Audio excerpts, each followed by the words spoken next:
2026 அரசியலில் ஆட்சி என்பதா ஆருடம் என்பதா?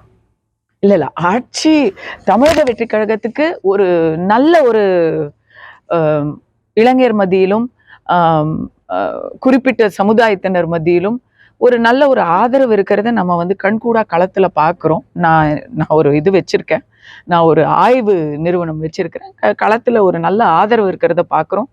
விஜய் மேஜிக்ங்கிறது இருக்குது. ஆனா அது வந்து அரசியலும் சினிமாவும் வேறு வேறு என்ற புரிதலையும் மக்கள் இடத்துல நல்லா ஸ்ட்ராங்கா பார்க்குறோம். ஆட்சி மாற்றம் வேண்டும் என்றால் கூட்டணியில் இருக்கக்கூடிய எதிர்கட்சிக்கு மட்டும்தான் போடணும் அப்படின்னு ஆட்சி மாற்றத்தை விரும்புபவர்கள் சொல்றதையும் பார்க்குறோம். நான் விஜய் ரசிகன் தாங்க, ஆனா எனக்கு வந்து ஆட்சி மாற்றம் வேணும், அதனால நான் வந்து ஓட்டு செதறாம இங்கதான் போடுவேன் அப்படின்னு பேசுறவங்களையும் நாங்க பார்க்குறோம். ஸோ இது வந்து வெயிட் அண்ட் வாட்ச். அவர் விக்கிரவாண்டி இடைத்தேர்தலில் தன்னை நிரூபிச்சிருந்தாருன்னா இந்த கேள்வி வேற மாதிரி போயிருக்கும். அவர் எதுவுமே இல்லாமல் ஸ்ட்ரெயிட்டா அசம்பிளிக்கு தான் வராங்க. ஸோ அது என்ன அவங்களுடைய செயல் திட்டம் இருக்க போகுதுன்னு யாருக்குமே சரியா தெரியல. ஆட்சி அமைப்பதுங்கிறது கண்டிப்பா எங்க ஆய்வுப்படி அந்த அளவுக்கு இருக்காது.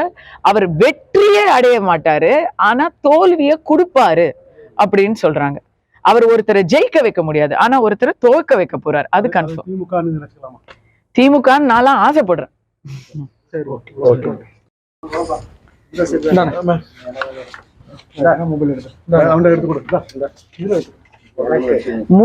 முழு சங்கியாக மாறிய தருணம். நான் ஆபரேஷன் சிந்தூர்ல பிளாட் எனஞ்சாச்சுலு